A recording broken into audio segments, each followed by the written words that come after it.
근데 오늘 수업은요 11장에 나오는 요금 할인에 대한 코드의 변형이 엄청 나와요. 후반 가면 코드가 계속 나오니까 머리를 바짝 많이 쓰셔야 돼서 힘드실 거예요. 분량은 그렇게 많지 않게 조정했어요. 자, 첫 번째 시간이고, 일단 오브젝트 11장에서부터 뒷부분을 읽어보신 분들은 아시겠지만 책 내용이 돌변합니다. 앞에는 솔리드 원칙이나 솔리드 원칙을 확장한 설계 원칙을 가지고 장황하게 설명하면서 이런 식으로 객체지향 사고를 하는 거야. 뭐 이렇게 가르치기 위해서 좀 억지스러운 코드도 쓰고 얘기도 많이 지어내고 하는데, 후반에 오면 실제 JVM이나 C++ 컴파일러가 어떤 식으로 객체지향 언어를 컴파일의 결과로 만들어내는지, 그리고 그 시스템을 우리가 어떻게 이용해서 객체지향을 구현하는지. 주된 기법은 이 책에서 항상 레이지 바인딩이라고 소개하고 있는 포인터의 포인터죠. 직접 그 대상을 알지 않고 그 대상을 알고 있는 놈을 알고 있어서 걔한테 물어봐서 알기 때문에 항상 그 녀석을 찾기 위해서 원래부터 알고 있는 포인터를 쓰지 않고 걔한테 물어봐서 걔를 가져오는 포인터 2단 연산 혹은 3단 연산 써가지고 걔를 찾는 그 방법들을 어떻게 언어에서, 우리가 언어에서 어떤 키워드를 사용하면 그 기능이 자동으로 구현되는지 이해하는 거죠. 근본적으로 메모리에 올라갈 때는 링크드 리스트 이상도 이하도 아니에요. 그렇죠? 여러분들이 인터페이스를 만들고 추상 클래스를 만들어서 구상 클래스를 만들어서 우리가 어떤 메소드를 찾아 들어간다는 건 결국 그 메소드가 얘한테 없으면 쟤한테 없으면 쟤, 이렇게 찾아 들어가는 링크드 리스트 같은 녀석이란 말이에요. 컴퓨터한테 올라갈 때는 링크드 리스트지만 우리가 개발을 할 때는 사람의 언어에서 사고할 수 있는 추상적인 블록들을 줘야 돼요. 여러분들은 태어나서부터 한국어를 쓰고 있기 때문에 한국어에 대해서 아무 생각 없으시지만, 영어를 쓸 때는 어쩔 수 없이 뭐 요즘 영어 학습 방법은 여러 가지 나와 있지만 저희 중고등학교 때 문법도 배우고 문장의 구조도 배우고 여러 가지 관용구도 배우잖아요. 이러한 사고하는 틀 내에서 영어를 이해해서 우리 마음대로 영어를 구성해서 말하고 싶은 거죠. 따라서 객체지향 언어에서도 객체지향적으로 사고할 수 있는 기본적인 사고의 블록들을 주고 여러분들이 이 사고 블록을 이용해서 객체지향 설계를 하길 바라는 거예요. 그래서 객체지향 언어에는 공통적으로 어떠한 사고 블록을 제공하고 여러분들이 그 블록을 이용해서 설계를 하면 내부적으로는 어떤 형태로 링크드 리스트가 만들어지는지에 대한 약속이 있는 거죠. 이게 암묵적인 약속이라는 거죠. 여러분들은 클래스를 사용하거나 추상 클래스를 사용하거나 혹은 상속을 받을 때 이 일이 장차 어떤 일을 일으킬지를 추상적으로 이해하고 있을 뿐이지 실제로 어떻게 작동하는지를 구체적으로 생각해 본 적이 없다는 거예요. 근데 알고 보면 우리가 일으킨 키워드로 되어 있는 클래스나 메소드의 키워드를 사용하면 내부에서는 그 효과로 인해서 분명히 구체적인 어떤 사건이 일어나요. 이 책의 후반에서는 대부분 이 관계를 다룹니다. 이 관계 속에서 우리가 어떤 키워드를 선택해야 되고 어떤 설계를 골라야 되고 그 여파가 어떻게 오는지 또 왜 그렇게 해야 되는지에 대한 내용을 구체적으로 다루기 때문에 앞장하고 굉장히 분위기가 달라요. 11장서부터 읽어보시면 완전 분위기가 다릅니다. 그래서 원래 이런 책이었어? 뭐 이런 느낌이 달 정도로 달라요. 근데 일반적으로는요, 여러분들 객체지향 설계에 대한 책들이나 객체지향 언어에 대한 책들을 찾아보시면 책 구성이 보통은 반대로 되어 있어요. 이 책의 뒷부분이 보통 앞에 나오고 이 책의 앞부분이 뒤로 나온단 말이에요. 이 저자가 이걸 바꿔서 객체지향적으로 사고하는 방법을 먼저 생각해 보고 니네들이 객체지향적으로 생각할 수 있다면 그때 가서 내가 시스템의 비밀을 알려줄게. 뭐 이런 식으로 책 구성을 바꾼 거예요. 왜냐하면 구체적인 작동에 집중하다 보면 진짜 중요한 객체지향적인 사고를 못할까봐 디테일을 안 가르쳐주고 그냥 책임 역할 기반에 의해서 사고하는 방법부터 가르쳐주고 그 다음번에 구체적으로 이게 어떻게 언어에 적용되는지를 얘기하고 싶은 거죠. 그럼 프로그래밍 입장에서 두 군데 다 필요하냐? 다 필요합니다. 여러분들이 아예 걸음마도 못 대고 있을 때야 책임 모델이 뭐니 이렇게 추상적인 블록으로 그러니까 이쪽 메소드를 만들어야 돼 이렇게 생각하겠지만, 전문가적인 입장에서 더욱더 깊이 들어가는데도 정교하게 객체지향을 쓰고 싶다라면 얘네가 실제적으로 어떻게 반영되는지를 더 구체적으로 알아야겠죠. 그래서 결과적으로는 양쪽 다 필요해요. 그런 과정 중에 이 책에서 핵심적으로 다루고 있는 언어 시스템은 뭐냐면, 임플리먼트하고 익스텐드로 이루어지고 있는 인터페이스나 추상층의 상속계층이 어떤 식으로 작동하는지에 대해서 얘기하기 위해서 처음에 11장서부터 가르치고 있는 게 상속의 진짜 의미는 뭐고 확장 혹은 상속의 진짜 의미는 뭐고 합성의 진짜 의미는 뭔지에 대한 기본적인 이 토대를 깔아주는 게 11장이에요. 12장, 13장, 14장으로 가면 이 추상적인 개념이 더 올라오는 게 아니라 걔를 점점 언어에서 어떻게 구현하니 구체적으로 바뀌어버린단 말이야. 책의 테마가 객체지향인 이상은 대부분 상속과 합성을 다룹니다. 상속과 합성을 다룰 때 어떤 식으로 우리가 이걸 바라봐야 되는지를 차근차근 짚어볼 건데요. 저는 이 상속이라는 단어를 굉장히 안 좋아해요. 여러분들 언어 중에 inherit라는 단어를 쓰는 언어 보셨어요? 없습니다. 여지껏 그렇게 수많은 언어가 있었지만 객체지향 언어 중에 inherit라는 단어를 쓰는 객체지향 언어는 없어요. 거의 대부분은 extend를 쓰죠. 그렇죠? 따라서 우리는 상속과 확장이 어떻게 틀린지 알아봐야겠죠? 상속이라는 건 일반적으로 프로그래밍 세계에서 생각하지 말고 현실 세계에서 생각해 볼까요? 유산을 물려받는 걸 상속이라고 하죠. 그렇죠? 근데 상속은요, 아무한테나 받을 수 없어요. 상속은 사망해야 돼요. 그렇죠? 상속의 특징은 사망한 사람한테만 받을 수 있습니다. 굉장히 중요한 특징이에요. 이게 바로 객체지향 언어에 상속이라는 단어가 어울리지 않는 이유예요. 따라서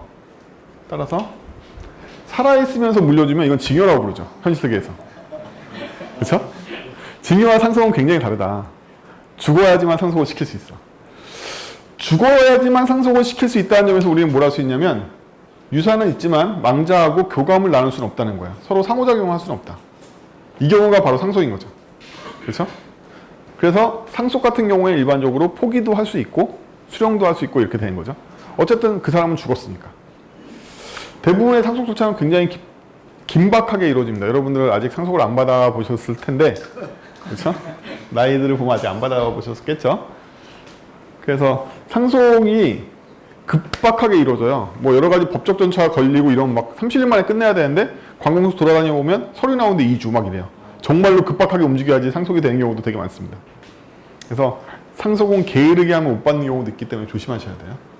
자, 그래서 상속이라는 단어를 제가 객체지향에서 안 좋아하는 이유는 유산을 주고 얘가 죽어야 되는데 죽지 않는다는 거예요. 객체지향에서는 죽일 수가 없어. 그래서 상속이라는 단어가 제가 좀 안 맞다고 보는 거죠. 그럼 진짜 증여에 대해서 알아볼까요? 증여는요, 당연하게 증여를 해준 사람하고 계속 상호작용할 수 있죠. 안 죽었으니까. 증여는 지금 당장 저희 부모님이 저한테 해줄 수도 있는 거죠. 이런 얘기 해도 되는지 모르겠는데 저한테 아들이 있단 말이에요. 그럼 저도 제 재산인데 아들한테 물려줘야 되는데 상속세법은 상속을 40% 때린단 말이에요. 그럼 증여도 40% 때려요. 되게 비슷할 것 같지만 증여를 이용하면 좋은 점이 많아요. 예를 들면 제가 미치적하고 지금 애 이름으로 세금 40% 물고 아파트를 사줘. 그럼 지금 제가 세금 왕창 낸 거 같죠? 하지만 애가 앞으로 10살, 10년 후, 20년 후에 아파트 값이 올랐을 거 아니에요. 아파트 값 오르는 거 생각하면 지금 증여 40% 때리는 거 아무것도 아니란 말이야. 그쵸? 별 얘기 나네. 어쨌든 증여와 상속은 굉장히 다르다. 비슷한 관점이 굉장히 달라. 그쵸? 그러면 이게 여기 부모님도 계실 거 아니에요? 이게 애한테 지금 당장 증여하는 것도 정식 법을 밟았기 때문에 굉장히 좋단 말이에요. 사실 지금 40% 떼어봐야 뭐 얼마 한다고. 앞으로 아파트가 얼마 올 거 생각하면 굉장히 싼 거죠. 예. 합법적이고. 그럼 걔는 걔 소유물로서 이게 재산 가치가 올라간단 말이에요. 그러니까 증여는 이 비슷한 원리가 심지어 프로그래밍 세계에도 이루어져요. 그러니까 증여와 상속의 차이를 굉장히 잘 알아야 돼요. 그리고 증여의 특징은 죽지 않았어. 저 아직 안 죽었단 말이죠. 제가 아들한테 뭘 물려줘도, 오피스를 하나 물려줘도 제가 아직 죽지 않았다. 하지만 제가 이미 증여를 해줬다고 생각해 보세요. 예를 들면 태산이한테 제가 제 유일한 재산인 오피스 하나 물려주고 이걸로 월세 먹고 살아라 이렇게 줬어.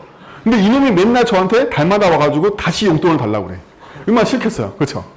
그래서 증여를 했는데도 불구하고 저 괴롭히면 굉장히 싫다는 거예요. 증여한 건을 먹고 살아야지. 그럼 언제 저한테 와야 된다? 재산 외적으로는 나한테 밥 먹자고 그래서 좋지. 같이 놀러 가자고 그래서 좋고. 하지만 재산 이미 증여했는데 재산적인 문제로 계속 용돈 달라고 그러고 돈 더 달라고 그러고 이러면 싫잖아요. 그렇죠? 너무 현실적인가? 프로그래밍 세계 똑같이 일어나요. 자, 그럼 프로그래밍 언어에서 자주 등장한 키워드인 extend에 대해 생각해 봅시다. extend는 말 그대로 확장한다는 뜻이죠. 원래 A가 있었는데 A를 상속받아서 뭘 하는 게 아니라 A를 가지고 뭔가 덧붙여서 확장하는 거죠. 그렇죠? 근데 익스텐드라는 단어가 원래 현실 세계에선 덧붙여서 늘리는 게 맞는데 우리 집을 확장했어 그러면 3평이었는데 4평을 확장하는 거죠. 근데 프로그래밍 세계에서는 확장이라는 의미가 모두 있다. 오버라이드와 오버로딩도 있단 말이에요. 뭐 현실 세계도 있죠. 이 집을 완전히 뜯어내고 여기를 다른 걸로 완전히 용도 변경을 해서 다시 만든다던가 뭐 이런 거 다 포함하고 있는 거죠. 확장이라는 단어는 단지 늘리는 것만 얘기하는 게 아니라 구조 변경을 한다든지 뜯어서 없애버린다든지 새로 재건축을 한다든지 이거 다 포함한다는 거죠. 그렇죠? 우리 현실 세계에서 많은 확장 공사들은 대표적으로 호텔들이 많이 하는데 호텔을 리모델링 하거나 리노베이션 하면 돈이 엄청 깨진단 말이에요. 그럼 혹시 들어보신 적 모르는데 대수성 공사라는 얘기 들어보신 적 있어요? 공식 용어예요. 한국에 쓰는. 대수성 공사는 리노베이션이나 리모델을 하지 않고 안에만 뜯어 고치고 인테리어를 부분적으로 수정해서 나라에서 허가하는 범위 내에 수정하면 추가적인 이 비용을 물지 않고 딱 그만큼의 비용만 처리해서 할 수 있는 개조 방법 중에 하나예요. 여러분 건물이라고 마음대로 개조하실 수 있는 게 아니에요. 이 건축법에 따라서 개조할 수 있는 단계가 있단 말이죠. 대수성 공사 같은 경우가 대표적으로 확장하는 경우가 많다는 거죠.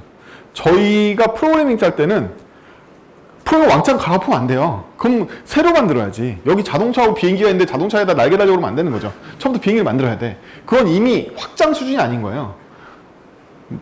이게 굉장히 중요해요. 여러분들 회사에서 잘못된 코드들 중에 상속계층에서 첫 번째로 잘못하는 일이 자동차한테 날개를 다는 경우가 굉장히 많다는 거예요. 걔네들은 그냥 처음 다 따로 만들어야 되는데 이걸 구분하기 힘든 거죠. 이걸 구분하기 힘들어요. 왜냐하면 프로그래밍 세계에서는 자동차, 비행기처럼 명확하게 나눠지지 않으니까. 근데 어느 순간 판단을 내려야 된다는 거죠. 이건 자동차고 이건 비행기야. 이 비행기군은 따로 만들어야겠어. 이렇게. 이 판단하기가 굉장히 어렵다. 그래서 확장이라는 건 점진적으로 이루어진 것만 프로그래밍 세계에서 인정한다는 거죠. 과격한 변화. 여기가 상가였는데 농지로 바꿀 거야. 이런 거 인정 안 한단 말이에요. 그거는 그냥 농지를 만들어야지. 그렇죠? 첫 번째, 그래서 과격하게 실이 증여도 상속도 저한테 유산을 주는데 확장에서는 유산을 받지 않는 걸 권장해요. 부모로부터 아무것도 받지 말라는 거예요. 받지 마. 두 번째로 부모 인척하지 마. 태산이가 저 인척하고 이제 강의 다니고 이러면 되게 안 좋을 거잖아요. 그 척을 하지 말라는 거야. 자기는 자기대로 살고 나는 나대로 살겠다. 그럼 나한테 유산도 물려받지 않고 제 척도 안 하면 태산이와 저와의 관계는 뭘까요 도대체? 뭐 이런 생각이 들겠죠? 아, 우리는 그냥 같은 부류의 인간이야 라는 타입만 나타내라는 거죠. 나중에 배우시게 되는 서브 타입과 서브 클래싱에 대한 차이를 배우시게 될 텐데 서브 타입, 즉 한 카테고리의 타입임을, 즉 우리는 같은 종류의 행동을 처리하는 다른 사람임을 증명할 때는 써도 되지만 그게 아니라 대리자 역할을 한다든지 기능을 덮어 쓴다든지 이런 것들은 하지 말라는 거죠. 하지 마? 그럼 오버라이드를 하지 말라는 얘기야? 맞아요. 하지 말라는 얘기예요. 유산을 물려받지 마? 프로텍티드 쓰지 말라는 얘기야? 쓰지 말라는 얘기야.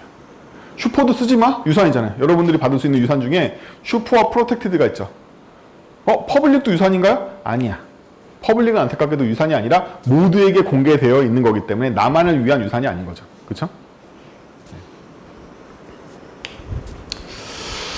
오히려 확장하는 쪽이 부분 책임만 지게끔 하자는 거예요. 이게 가장 이상적인 관계입니다.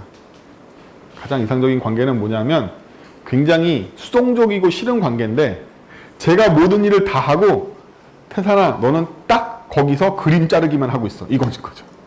이게 가장 객체지향에서 이상적인 일이에요. 이게 현실 세계에서 굉장히 기분이 나쁘고 하기가 싫잖아요.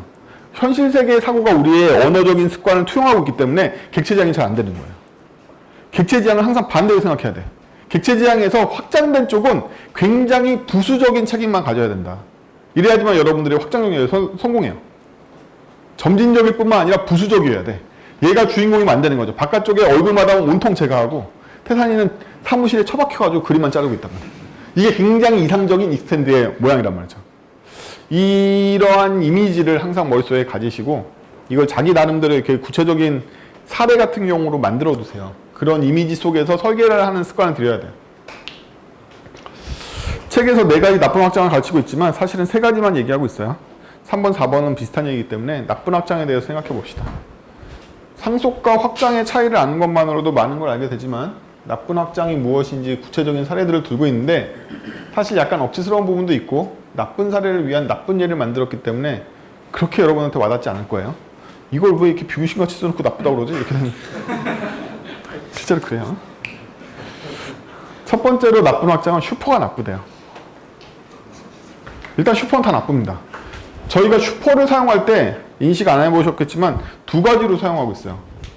책에 14장 정도 가면 슈퍼의 구체적인 작동에 대해서 굉장히 자세하게 나옵니다. 슈퍼가 뭘로 작동하는지. 일단 슈퍼는 생성자를 쓰면 생성자 체인으로 사용되죠. 우리가 슈퍼를 부를 때 부모의 생성자를 부른 꼴이 되니까. 하지만 나머지 메소드에서는 슈퍼 괄호괄호라고 안 쓴단 말이에요. 슈퍼.점 뭐뭐라고 쓰죠. 즉 부모의 메소드를 부르는 거죠. 그렇죠? 이걸 약간 개념적으로 표현해 볼까요? 우리는 회사에서 주어진 업무가 있습니다. 이 문제를 해결해야 되는데 이 문제를 해결하기 위해서 여러분들이 클래스를 하나 작성해서 해결을 했다고 생각해 보죠. 이렇게. 그래서 얘를 리절트를 해결하기 위한 해법인 클래스라고 생각을 해보자는 거예요. 근데 이게 저희가 처음으로 만들었으니까 베이스 클래스라고 볼게요. 그럼 이 베이스 클래스는 명백하게 리절트라는 문제를 해결하고 있습니다. 그렇죠? 근데요, 회사에서 다른 업무를 줬는데 또 다른 리절트2라는 업무를 줬단 말이에요. 그래서 바로 여러분들의 나쁜 마음이 발동한단 말이에요. 이걸 보니 내가 어저께 해결했던 베이스에다가 약간만 더하면 될 것 같아. 약간만 더하면 그게 될 것 같아. 이게 바로 익스텐드죠. 약간만 더하면 될 것 같아가 바로 익스텐드예요. 익스텐드가 원래 그런 거예요. 베이스에다 약간만 더하면 난 리절트2를 해결할 것 같아. 여기에는 굉장히 여러 가지 잘못된 점이 있어요. 첫 번째는 리절트와 리절트2가 부분집합이라고 보는 거죠. 문제를 해결한 모양을 보면 문제 자체가 부분집합이라고 봤기 때문에 이렇게 해결할 수 있다고 생각하는 거죠. 두 번째로 부분집합이라고 봤다는 얘기는 얘가 불변한다고 본 거예요. 그렇죠? 그럼 현실은 어떤 식으로 일어나느냐? 이렇게 일어난다는 건 첫 번째 단계는 야, 어제 그게 아니었어. 이렇게. 어제 그게 아니었으니까 여러분들의 즉각적인 반응은 그럼 이렇게 하면 될 것 같은데요? 라고 나온단 말이에요. 이 순간 얘가 이렇게 되기 때문에 더 이상 이렇게 되지 않는다는 거죠. 이게 바로 익스텐드가 실패하는 이유예요. 이게 바로 슈퍼를 쓰면 안 되는 이유야. 이 순서대로 일어난단 말이에요. 일이. 그래서 슈퍼를 쓰면 무조건 망가지게 돼 있어. 여러분들의 회사는 다음날 반드시 그게 아니었다고 얘기해. 절대로. 아니냐고요? 아닌 사람이 있어요? 분명히 그렇게 얘기합니다. 그래서 슈퍼를 쓰면 망가지지 않을 것 같지만 바로 망가져요. 바로 망가집니다.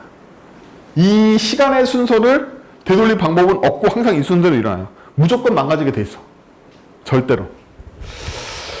그래서 확장을 부분집합형으로 해결하는 이 모든 방법은 슈퍼를 했든 뭘 했든 간에 어쨌든 다 망가지게 돼 있어. 이 지금 일어난 순서가 꼭 클래스를 확장하지 않았어도 이런 형태, 어떤 문제가 다른 문제 해법의 부분집합이어서 내가 확장만 하면 해결할 수 있을 것 같아 라는 사고를 갖고 있는 이상은 다 망가져. 그렇죠? 이 순서대로입니다. 두 번째로 오버라이드가 나쁘대요. 그렇죠? 두 번째 나쁜 거 보면 오버라이드 나쁘다고 그러죠? 오버라이드가 나쁜 건 약간 다른 문제인데요. 오버라이드가 나쁜 이유는 뭘까요? 미묘해서 그래요. 미묘해서. 제가 제 와이프를 보고 사랑해 라고 얘기를 했단 말이에요. 그럼 저를 상속받은 태산이가 저희 와이프를 보고 사랑해. 이건 굉장히 의미가 틀리잖아요. 굉장히 의미가 틀리단 말이야. 그쵸? 이 미묘함. 같이 사랑한다는 말을 떠들었는데 왜 의미가 이렇게 틀리냐는 거야. 여러분들은 지금 웃을 수 있는 이유가 그 안에 깔려있는 어마무지한 컨텍스트를 다 알고 있어서 그래. 근데 이게 정말 회계 시스템이면 여러분들이 이 안에 들어있는 컨텍스트를 다 알고 있을까? 회계 시스템 들어본 것 같아. 비파괴 검사 시스템이 여러분 알 수 있어요? 심장 힘박계 시스템을 상속받았을 때 정말 알 수 있어? 이 컨텍스트가 어디까지 적용되는지? 모르죠. 저 이런 거 다 만들어 보면 절대 알 수 없어요. 도메인 지식이 너무 많이 나오기 때문에. 자, 베이스에서 어떤 기능을 호출하면 그 호출한 결과가 동그라미라는 모양으로 나온다고 생각합시다. 그러면 우리가 베이스의 결과물을 보고 알 수 있는 건 예를 들면 인티저가 나와 라는 건 알 수 있다는 거예요. 즉 모양을 알 수가 있어. 객체지향은 타입으로 얘기하기 때문에 얘가 작동한 결과도 타입으로 얘기할 거 아니에요? 타입은 알 수 있다는 거예요. 이게 인티저인지 더블인지 뭔지 뭔인지 알 수 있단 말이죠. 그래서 확장을 해서 오버라이드를 해서 얘도 오버라이드를 잘못하면 이렇게 되겠죠. 근데 우린 바보가 아니야. 베이스 걸 오버라이드 했다고 베이스가 동그라미를 리턴하는데 우리가 네모를 리턴하게 하진 않을 거라는 거지. 우리도 충분히 똑똑하기 때문에 우리도 동그라미형으로 리턴하기는 할 줄 안다는 거예요. 그렇죠? 이게 바로 여러분들이 자만해지시는 순간이에요. 모든 개발자는 바로 이 순간 자만해져. 나는 오버라이드를 해서 충분히 부모의 컨텍스트를 유지할 수 있어 라고 생각한다는 거예요. 뭐 부모도 이 정도 계산해가지고 이런 결과가 나오니까 이걸 오버라이드해서 나도 이 정도 계산해 이런 결과를 내면 같은 용도의 같은 카테고리의 결과를 난 잘 내고 있을 거야 라고 생각한다는 거야. 예를 들면 부모 쪽 객체에서 성적표에 대한 레포트를 내. 근데 자식 쪽 객체에서 성적표에 대한 레포트를 낼 때 레포트 평균만 내는 기능을 부모가 갖고 있어서 밑에서는 과목별 상세 내용도 나오게 만들었다는 거예요. 그럼 굉장히 성적표를 냈는데 성적표를 확장해서 나도 성적표 내는 카테고리를 지키면서 기능을 잘 확장했다고 생각하겠죠. 하지만 만약 상세 정보인 과목별 점수가 공개되는 게 아니었다면 어떻게 돼? 부모가 성적표를 리턴할 때 에버리지만 리턴하고 있었던 이유가 나머지 과목별 상세가 프라이빗한 개인정보이기 때문에 리턴 안 하고 있었던 거면 어떻게 할래? 어? 더 나아가서 부모 쪽에서 성적표를 확인하면 전공평점과 교양평점으로 나오지 않고 그냥 평점이 나왔는데 상속받은 애는 아무 생각 없이 전공평점하고 교양평점이 나와. 근데 이게 회사에 제출될 거야. 전혀 다른 의미를 갖고 있잖아요. 즉 우리는 바보가 아니기 때문에 네모를 동그라미로 만들거나 동그라미 네모를 만들진 않지만 이 새끼는 안에 어떤 사정이 있던지 아니면 얘 여파가 어디에 간다는 거죠. 이걸 정말 다 파악할 수 있냐는 거야. 얘가 과연 이 동작들을 다 파악해서 같은 컨텍스트를 유지할 수 있냐는 거지. 못할 거라고 본다는 거죠. 못할 거라고 본다는 거야. 날까 못하는 거죠. 여러분들은 할 수 없어요. 그 누구도 할 수 없다. 따라서 오버라이드가 성공한 경우는 없다고 봐야 돼요. 무조건 달라. 오버라이드를 하면 그럴 리가 없어. 왜냐하면 여러분들이 깊이 어떤 모듈을 쓴다는 얘기는 이 모듈의 컨텍스트적인 의미를 다층간에 걸쳐서 여러 역할로 상하고 있다는 뜻이에요. 걔를 대체할 수 있는 완벽한 오버라이드 메소드를 만드는 건 불가능해요. 저의 의미는 제가 정의할 것 같잖아요. 그렇지 않다는 거예요. 저의 클론을 만들어도 굉장히 곤란한 게 뭐냐면 저의 의미는 제가 정의하는 게 아니라 제 와이프가, 제 아들이, 제 사원들이, 제 고객들이 저를 정의한단 말이죠. 저의 복제본을 여기 만든다고 해도 얘가 똑같이 저랑 행동할 수 없다는 거예요. 왜? 내 내부에 있는 일들, 내 외부에 있는 관계들 때문에 그렇게 안 된다는 거야. 오버라이드가 성공할 리가 없겠죠. 그래서 오버라이드는 하면 안 되는 거죠. 아니 익스텐드를 오버라이드를 안 하고 써? 그렇죠. 익스텐드를 오버라이드 안 하고 쓰라는 거예요. 이 책에서 얘기는. 그래서 이 책에서 결론은 뭐죠? 합성을 해라죠. 그건 좀 다른 얘기예요. 조호 확장에 대해서 생각해 봅시다. 조호 확장. 나쁜 확장에 대해서 어느 정도 알게 됐으니까 조호 확장에 대해서 생각해 볼게요. 나쁜 확장이 슈퍼 나쁘고 오버라이드 나쁘다며. 그렇죠? 슈퍼가 나쁘니까 어떻게 한다? 모든 부모의 메소드를 못 쓰게 만들면 돼. 모든 부모의 메소드가 파이널이야. 아니면 프라이빗이야. 아니면 업스트랙 프로텍티드야. 이거 왜 오버라이드 해도 되지? 부모의 동작이 없거든. 부모가 컨텍스트를 가질 수가 없어. 동작이 없으니까. 그렇죠? 이 세 가지 경우로만 부모의 모든 메소드를 만들면 된다. 그렇죠? 부모의 모든 메소드를 이렇게 만들면 부모는 슈퍼 타입으로만 작동할 수 있어. 슈퍼 펑셔널로 작동할 수 없다. 슈퍼 기능으로 작동할 수가 없단 말이죠. 왜? 기능은 다 막혔어. 그냥 타입만 내가 상속받을 수 있는 거지 기능은 다 막혔단 말이에요. 두 번째로 슈퍼가 두 가지로 쓰인다고 했죠. 생성자는 인자를 받지 마. 그러면 상속받은 자식이 슈퍼 부모에 있는 그 컨스트럭터를 호출할 일이 아예 없으니까. 그렇죠? 이 두 가지를 지키면 된다. 이 두 가지를 가만히 생각해봤더니 이 두 가지밖에 못하는 게 자동으로 강제하고 있는 게 누구죠? 인터페이스인 거예요. 인터페이스 정체가 바로 이거야. 이거 아니면 이것도 없는. 그쵸? 근데 우리가 추상 클래스를 쓰면 상태도 가질 수 있고 생성자도 가질 수 있기 때문에 추가적인 제약을 더 걸어줘야 된단 말이에요. 그 다음에 오버라이드가 나쁘다며. 오버라이드 나쁜 건 이미 위에서 말한 이걸로 다 해결되는 거죠. 오버라이드를 할 수가 없으니까. 그래서 이 세 가지를 그냥 외우셔도 됩니다. 모던 랭귀지들은요, 이 세 가지를 언어에 내장해버려요. 대표적으로 코틀린을 보면요, 코틀린은 기본적으로 모든 메소드를 오픈하지 않는 기본값이 다 파이널이에요. 우리가 강제로 오픈을 해줘야 돼. 아니면 다 파이널이다. 그렇죠? 그리고 모든 메소드 기본값이 자바처럼 애매한 인터널이 아니라 뭐다? 퍼블릭으로 돼 있어. 퍼블릭은 아니라고 그죠? 퍼블릭 파이널로 돼 있단 말이에요. 그쵸? 자, 이런 식으로 돼 있어서 이게 기본적인 지침이에요. 우리가 상속을 사용하려면 뭘 해야 된다? 메소드가 파이널 혹은 프라이빗 혹은 abstract protected로 만들던가, 그리고 생성자에는 인자를 받지 마 라는 거죠. 얘네들만 상속될 가치가 있는 거죠. 만약 이걸 못 지키면 어떻게 될까요? 이걸 지킬 수가 없어. 상속을 포기하세요. 진담입니다. 이걸 지킬 수 없는 부모를 만들 거면 상속을 포기하시면 돼요. 그때 가서 합성 쓰셔도 늦지 않아요. 책에서처럼 무조건 상속을 무서워서 도망 다니는 게 아니라, 이렇게 했더니 도저히 부모를 구성하는데 실패했어. 어떻게든 이렇게 안 되고 이걸 피하는 규칙이 생겨버렸어. 그때 상속을 포기하셔도 늦지 않아요. 이걸 지킬 수 있는 한은 상속을 아무리 많이 쓰셔도 문제가 일어나지 않아요. 이 두 가지 다 지켰을 때. 개념은 쉽죠? 이거 어려운 거 없죠? 예. 오버라이드를 못하게 만드는 거잖아요. 그쵸? 오버라이드를 못하게 하는 거고, 슈퍼 체인을 못하게 하는 거고. 슈퍼 체인을 하면 생성자에 대한 의존성이 생기니까 부모 생성자의 의존성도 없애버리고. 그래서 슈퍼 오버라이드를 가볍게 막을 수 있습니다. 따라서 조홍 확장이란 부모의 모든 메소드는 파이널이거나 프라이빗이거나 abstract protected고 부모의 생성자의 인자를 받지 않으므로 정리할 수 있습니다. 요거면 되죠. 이걸 지키시면 아무리 상속을 쓰셔도 문제 없어요. 어떤 문제만 있다? 저번 수업 마지막에 배웠던 템플릿 메소드와 전략 패턴의 차이. 클래스 조합 폭발은 피해갈 수 없죠. 그렇죠? 상속을 쓰면 클래스 조합 폭발은 피해갈 수 없어요. 이 책 11장에서 나오고 있는 요금 제도의 3가지 조합의 9가지 경우가 나와버리는 조합 폭발은 피할 수 없다. 조합 폭발은 피할 수 없고, 조합 폭발을 피하기 위해서는 반드시 소유용으로 만들어야 돼. 즉 해석 모델을 바꿔야 돼. 이 책에서 말하는 합성으로 바꿔야 되는 거죠. 근데 조합 폭발이 일어나지 않는 경우가 정해져 있는 케이스는 이걸 지킬 수만 있다면 상속으로 구현해도 무방해요. 그렇죠? 여러분들이 뭐 어느새 회사의 끝없는 미래를 향해서 다 확장을 열어놓겠어요. 그렇죠? 대충 경우의 수 3가지만 처리해주면 되지. 그러면 상속 구현이 되는 말이야. 이것만 처리하면. 그렇죠? 무슨 SKT의 코어 시스템 만들 것도 아닌데 무한 확장 요금을 위해서 다 이 조합으로 만들 필요 없다는 거죠. 자, 그래서 책에 있는 소스가 좀 후졌죠? 약간 정리해서 만들어 봤어요.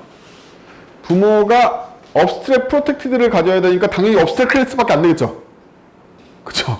부모 클래스는요, 상속하시려면 abstract 클래스밖에 될 수 없는 이유는 제가 아까 걸었던 마지막 3번째 조건 때문에 그래요. 여러분들이 abstract protected를 써야 된다라고 생각하면 그러면 abstract 클래스고, 아까 말한 조건만으로 다 충족할 수 있어. private하고 final을 다 걸 수 있어. 이러면 abstract 아니라도 돼요. abstract 아니라도 돼요. 그쵸? 근데 우리는 뭘 쓸 거다? abstract protected를 쓸 거다. abstract protected를 쓸 거니까 abstract이 된 거예요. 그럼 플랜은 이제 abstract이 됐죠? 그래서 책에서 뭐라고 했지? 폰이 콜을 가는 게 말이 돼? 플랜이 가져.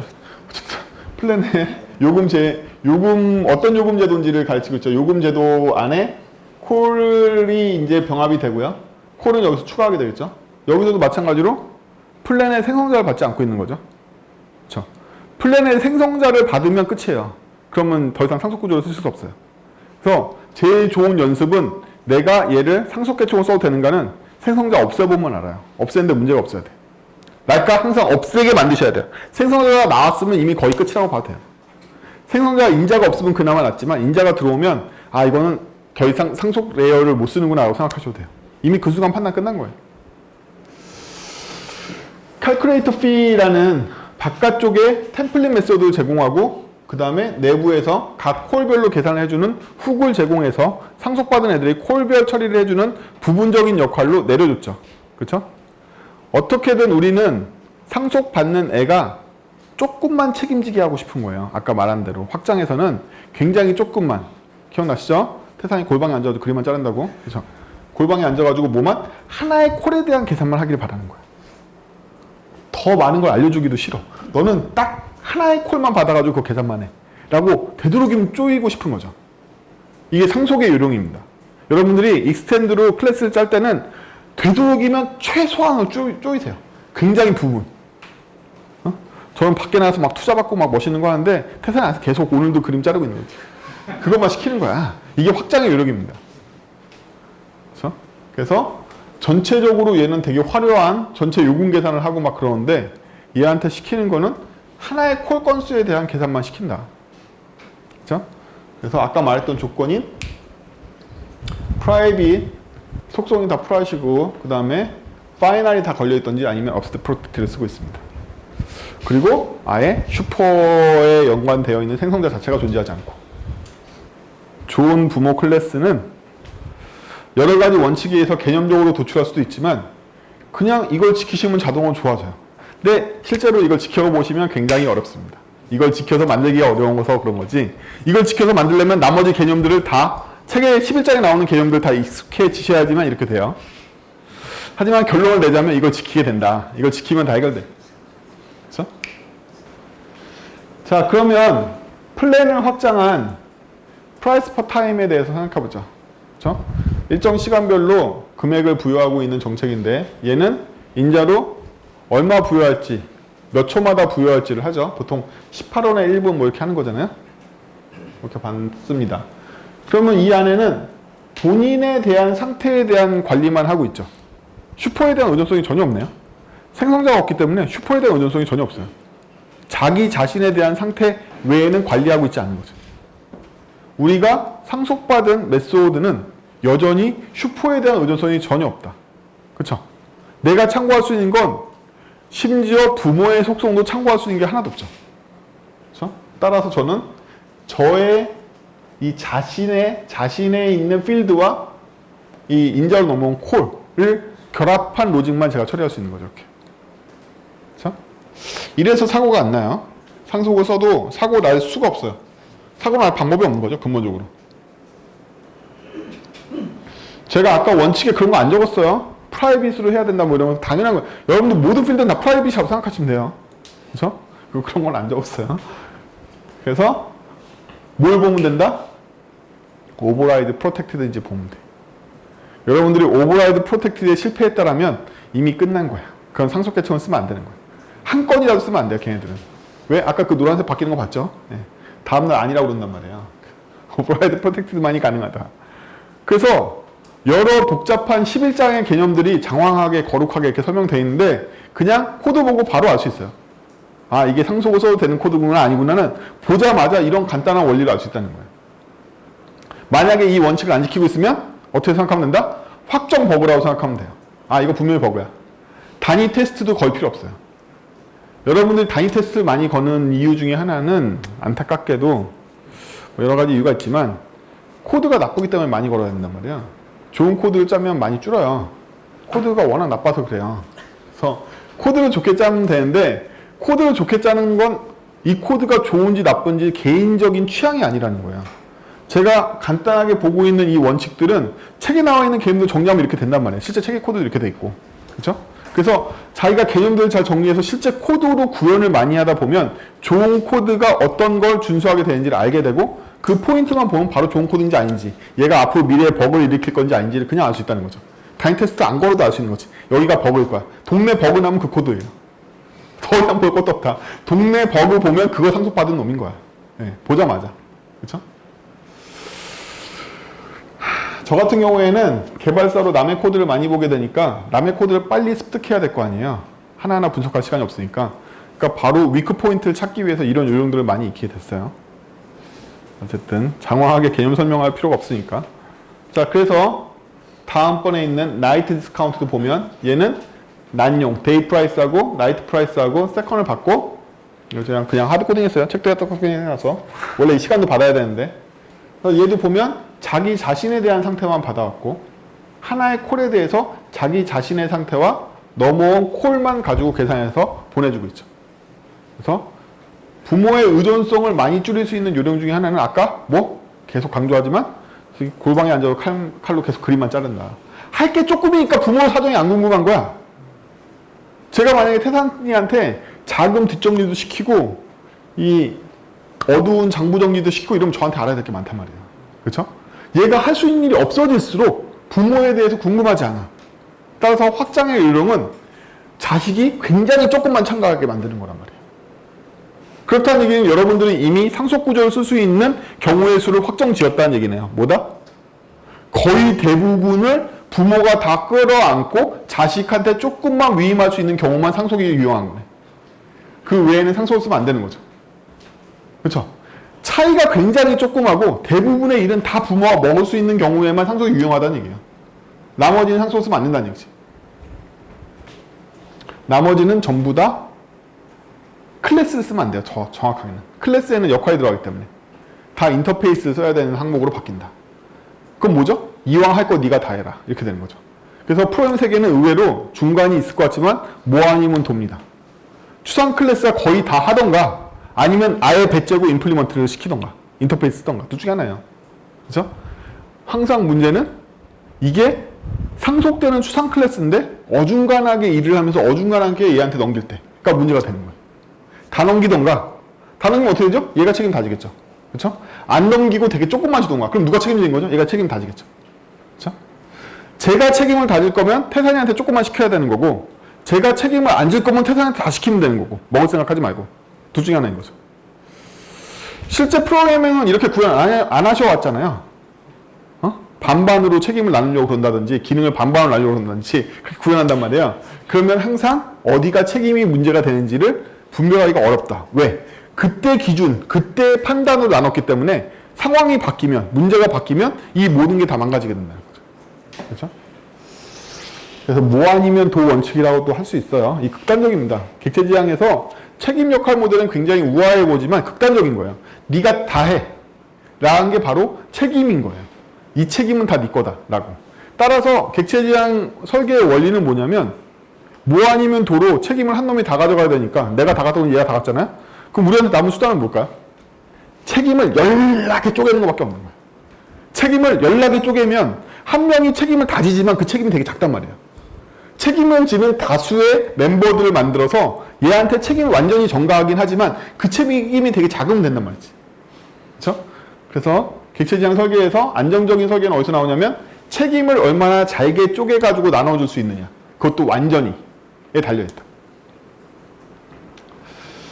어렵죠? 뭐라 하는지 모르겠죠? 네. 코드를 볼까요? 자, 그래서 쉽죠? 쉬워요. 하나의 콜을 처리하는 상속 계층을 만들었어요. 합성으로 가볼게요. 저번에 마지막 시간에 얘기한 것처럼 템플릿 메소드는 기계적으로 전략 패턴을 바꿀 수 있는데 전략 객체로 상속 모델을 합성 모델로 바꿔주는 거죠. 이 과정은 굉장히 기계적입니다. 그럼 이 판단은 언제 하느냐? 조합 폭발이 일어날 것 같을 때. 그렇죠? 라고 생각해도 되고요. 여러분들 연습하실 때는 난 상속을 발견하면 다 조합으로 바꿔야지 라는 연습을 평소에 많이 해두시는 게 더 좋아요. 상속은요 구현하기가 쉬워요. 차이에 의한 프로그램이기 때문에 쉬워요. 근데 사실은 익숙해지시면 상속을 조합으로 바꾸는 것도 기계적이에요. 굉장히. 그렇기 때문에 평소에 조합으로 표현하는 연습을 많이 하세요. 합성을 표현하는 연습을 많이 하시면 상속을 원할 때 아무 때나 쓰면 되니까 문제는 뭐냐면 여러분들이 상속을 쓰기 싫고 합성을 쓰고 싶은데 번역이 안 되는 게 문제란 말이죠. 번역이 잘 어우러지려면 평소에 합성을 연습한다. 제가 늘 얘기하지만 제기함수를 for로프를 제기함수로 마음대로 바꾸실 수 있냐는 거예요. 그게 안 되면 제기 문제는 제기로 풀려고 그러고 for로프 문제는 for로프 문제로 풀려고 그런단 말이지. 제가 여러분들한테 막말로 9구단을 제기로 짜라 그러면 바로 바꿀 수 있나?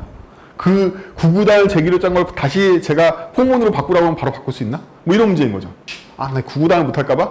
9구단을 하겠지. 한우의 함수를 제가 포문으로 짜라 그러면? 뭐 이런 문제죠. 그쵸? 이 두 개가 굉장히 잘 어울리려면 연습을 많이 해야겠죠. 수학적으로는 무조건 바뀌어요. 절대로 바뀝니다. 마찬가지로 객체지향에서 연습은 뭐냐면 상속 모델을 합성 모델로, 합성 모델을 상속 모델로 마음대로 전환하실 수 있는 훈련이 필요해요. 오늘 그거를 2차례에 걸쳐서 해볼 거예요. 아까까지 봤던 플랜의 모습이죠. 이 플랜의 모습에 따르면 업스트랙 클래스를 상속받음으로써 상속받은 자식들이 칼크 콜피라는 작은 책임을 수행하는 걸 나눠 갖는 식으로 되어 있어요. 근데요, 이거를 소유 모델로 바꾼다라면 상속해서 처리해야 될 작은 부분들을 전략 객체가 처리해 주겠죠? 그래서 더 이상 업스트랙 클래스가 아니라 노멀 클래스로 돌아가고 우리가 자식한테 위임했던 부분들은 소유하고 있는 전략 객체가 해결해 줄 거란 말이죠. 그렇죠? 얘가 해결해 줄 거야. 따라서 이렇게 되겠죠. 걔가 해결해 줄 거니까 더 이상 나의 자식들이 해결해 주지 않고 얘가 받아온 애가 해결해 줄 거란 말이죠. 이 받아온 애가. 그렇죠? 받아온 애가 해결해 줍니다. 그러면 여러분들이 여기서 미묘하게 차이점이 있는데 이 클래스를 제가 파이널로 만들지 않았죠. 그렇죠? 플랜을 확장한 다양한 플랜을 만들 수 있게 제가 파이널을 만들지 않고 상속을 허가해 줬잖아요. 그럼 이 미래의 이 클래스는 상속될 수도 있겠네요.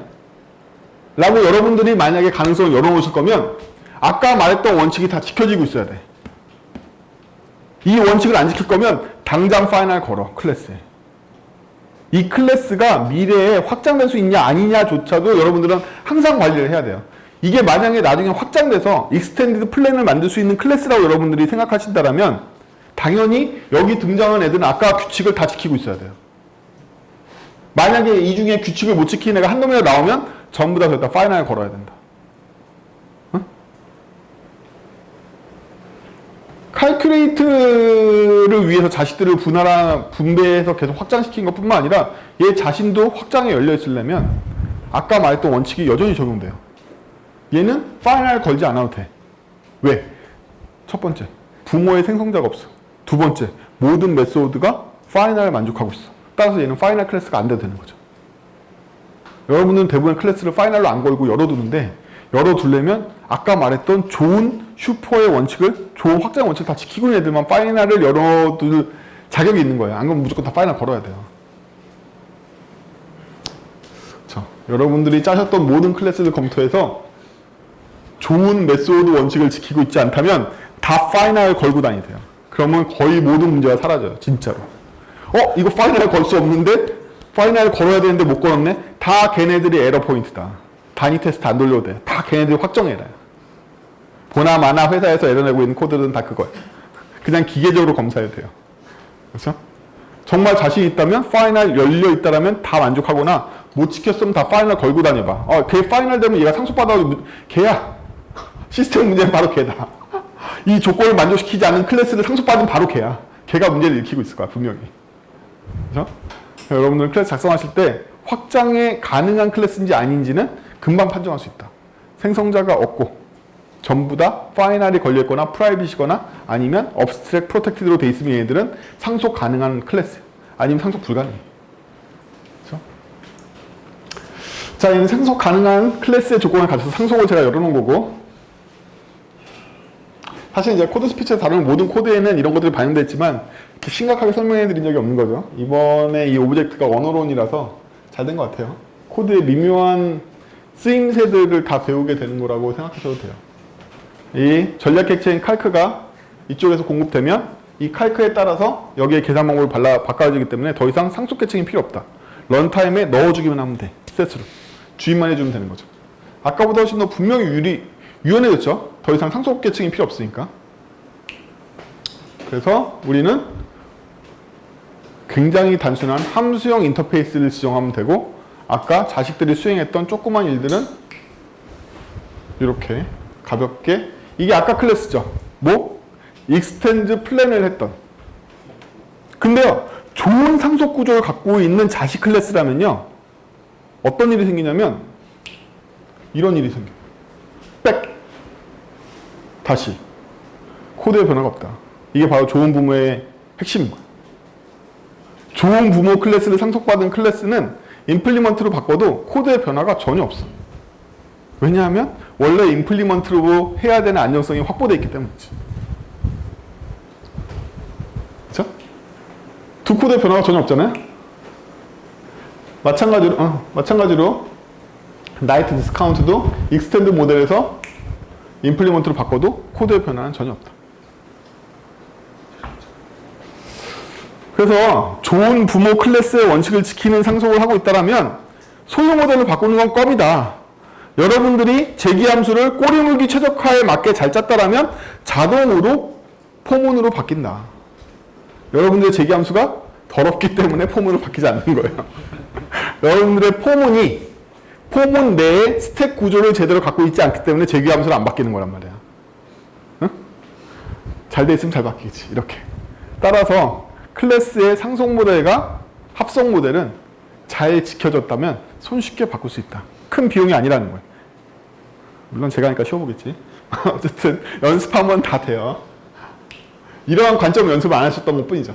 이 책에서는 곧 위인과 포워딩이라는 단어를 사용하는 13장, 14장 내용이 나올 텐데요.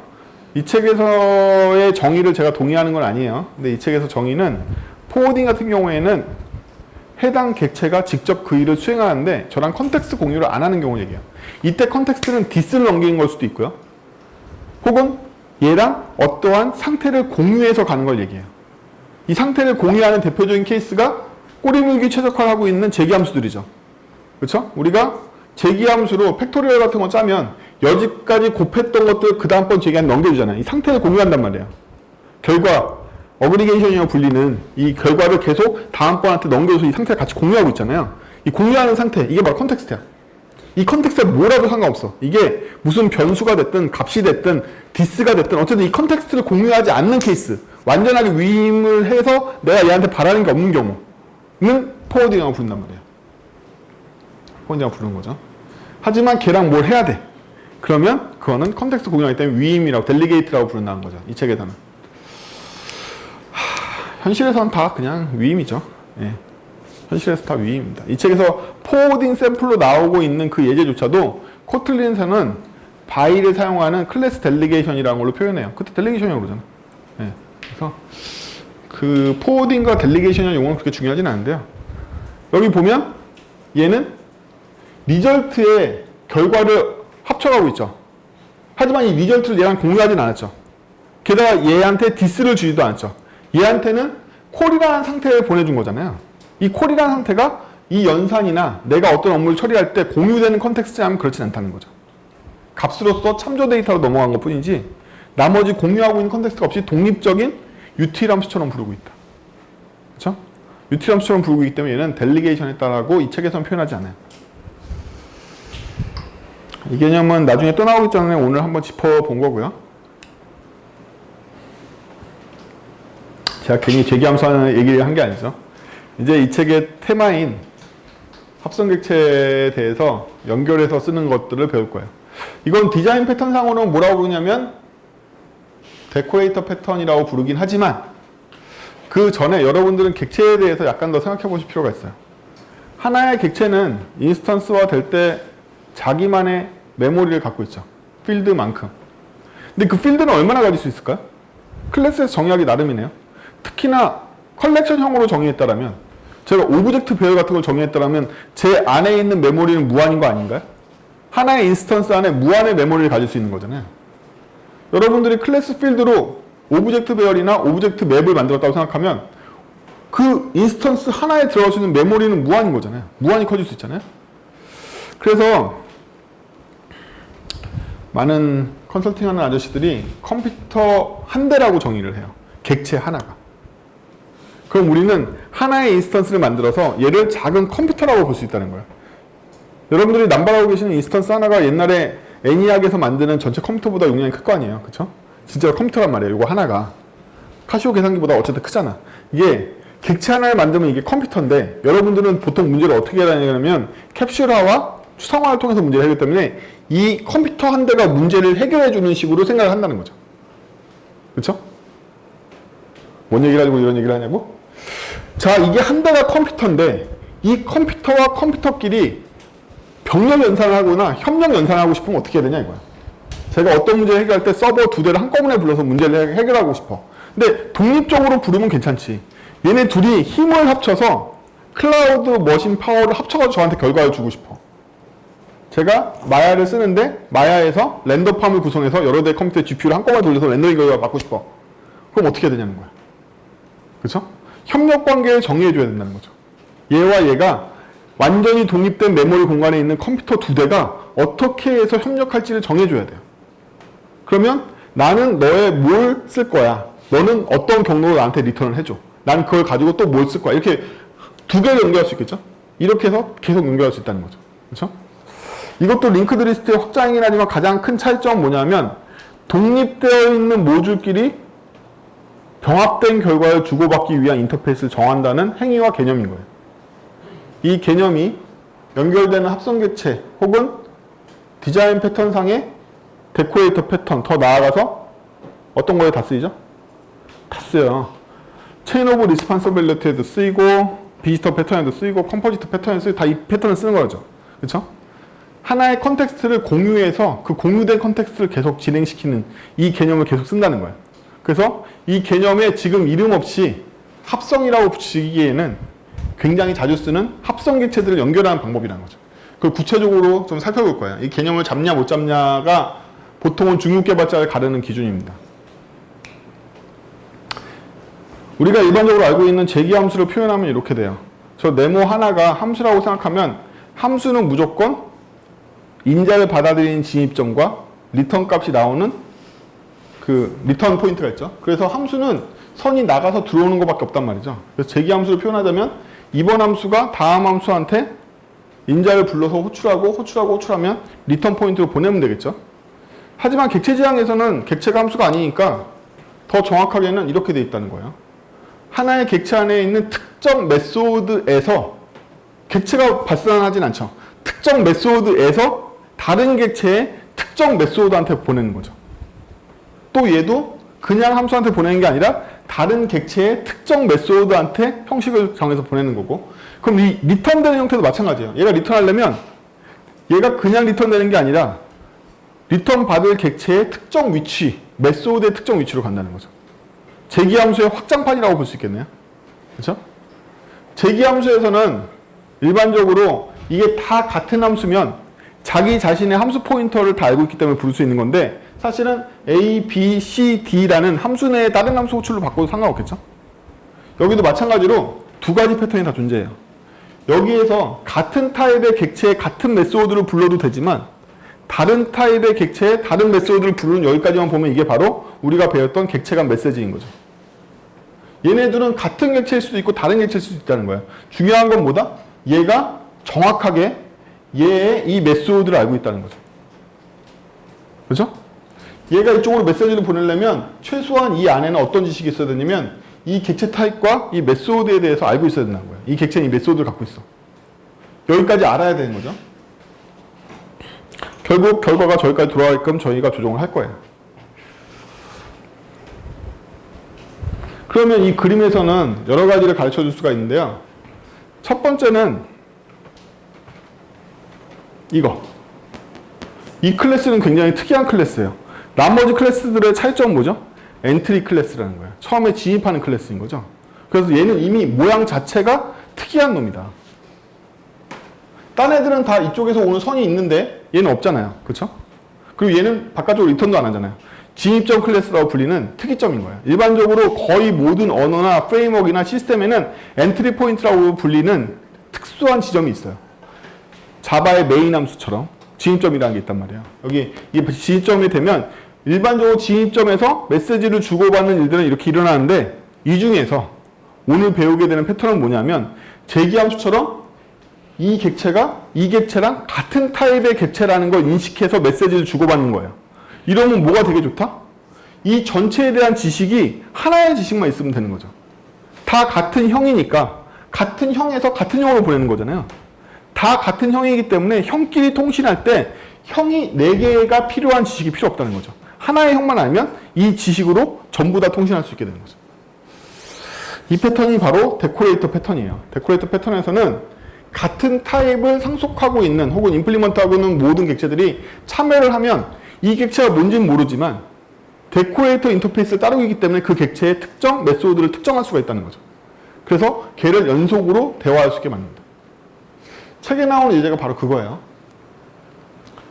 좀 심한 거죠. 이거 처음 입문하는 사람한테 데코레이터 패턴 낚시 걸면 다 낚시 걸리죠. 그럼 되게 막 합성이 좋아 보이고 상속이 나빠 보이고 이러죠. 데코레이터 패턴을 걸면 그렇게 돼요. 자, 그러면 간단한 칼큘레이터에 대한 인터페이스를 정해봅시다. 아까 칼큘레이터 인터페이스와 다른 점이 하나 있어요. 포괄적 책임으로 책임을 승격시켰다는 거예요. 아까 말했지만 뭐 아니면 도란 말이죠. 상속 계층을 잃어버린 이상은 더 이상 얘가 더 많은 권한을 갖고 있어봤자 책임이 분산될 뿐이야. 따라서 얘의 책임은 어디로? 부어. 어디로? 칼큘레이터로 부어. 얼마나 책임이 커졌죠? 하나의 콜에서 콜 집합으로 책임이 늘어났네요. 그쵸? 콜 하나에서 콜 집합으로 책임이 늘어났잖아요. 제가 말했지만 무게라는 게 있단 말이에요. 개수에 따라서 무게가 증가해. 같은 녀석이라도 하나 알고 있는 거랑 여러 개 알고 있는 거 굉장히 달라요. 얘가 무게가 증가했다. 그 다음에 이 두 번째가 뭐다? 어그리게이터용 컨텍스트를 전달하고 있죠. 이제 우리는 여기에다 모든 취합 결과를 모을 거야. 책에서는요, 메소드 두 개를 정의했어요. 애프터 칼큘레이터하고 그냥 칼큘레이터하고 정의해서 애프터 칼큘레이터를 통해서 어그리게이션을 다시 수집하게 돼 있거든요. 귀찮아. 메소드 두 개 역할을 그냥 하나로 합친 거예요. 그렇게 안 보이시죠? 공부 많이. 코드에 많이 숙련하세요. 코드를 많이 숙련해 보시면 메소드 두 개가 인자 두 개로 바뀐다는 사실을 이해가 안 되시겠지만 나중에 배워요. 그래서 제가 맨날 인자 없는 함수가 좋다는 게 뭐냐면 인자가 많으면 거기에 어그리게이터가 개입할 가능성이 높아진단 말이지. 그러면 사람들마다 스타일이 다르기 때문에 함수 두 개의 단일 인자로 정의를 하는 사람도 있고요. 함수 하나에 두 개 인자로 정의할 수도 있단 말이에요. 수학적인 대수론을 배워보시면 이게 성립을 해요. 근데 요점은 뭐냐면 제가 왜 함수 두 개 스타일을 안 좋아하냐면 전 동시에 인자 여러 개 스타일도 안 좋아하잖아요. 근데 왜 함수 두 개 스타일을 제가 안 하냐면 그 책에 보시면 아시겠지만 함수를 두 개를 고르고 걔네들이 컨텍스트를 대신하게 하면 어떤 일이 생긴다? 순서가 나와. 여러분들은 반드시 애프터를 이거 다음에 써야 돼. 그 순서가 나온단 말이에요. 근데 이 순서는 안타깝게도 컴파일러에 안 걸려요. 여러분들이 만드신 메소드의 순서는 컴파일러에 안 걸린단 말이에요. 그래서 저는 잘 순서형 메소드를 분할이 있으면 어그리게이터를 합쳐서 메소드 하나를 만들어서 트랜잭션을 자꾸 만들려고 한단 말이죠. 그래요. 여기 학습용 코드라서 그 책에는 이 순서형 메소드 두 개가 나오는 거예요. 책 다들 읽어보시죠? 그러면 기존의 플랜에서는 이 칼큘레이터가 부분적인 하나의 콜만 처리하는 역할을 갖고 있었는데 이제는 다 밀어버릴 수 있겠죠. 네가 다 해. 그리고 처음에 칼큘레이터한테 이 일을 발주하는 녀석이 제로로부터 시작시키면 되겠죠. 제로부터 나는 빵으로 시작해서 너한테 다 위임할게. 네가 다 알아서 해라. 이렇게 된 거죠. 책임이 막중해졌네요. 세트 전체를 다 받아서 내가 다 계산해야 되니까. 옛날에는 이제 변명이라 될 수 있는 거죠. 나는 그거 하나하나는 잘했는데 네가 잘못했겠지. 뭐 이런 게 되는데 이제 안 되는 거지. 얘가 무조건 잘못한 거지 이제부터. 뭐 아니면 도라는 거야. 이게 더 좋다는 거지. 이제부터 다 누구 책임이다? 이거 구상 클래스만 보면 돼. 걔가 다 잘못한 거야. 얘는 뭐만 책임이 있는 거죠? 얘 책임이 이제 뭘로 줄었어요?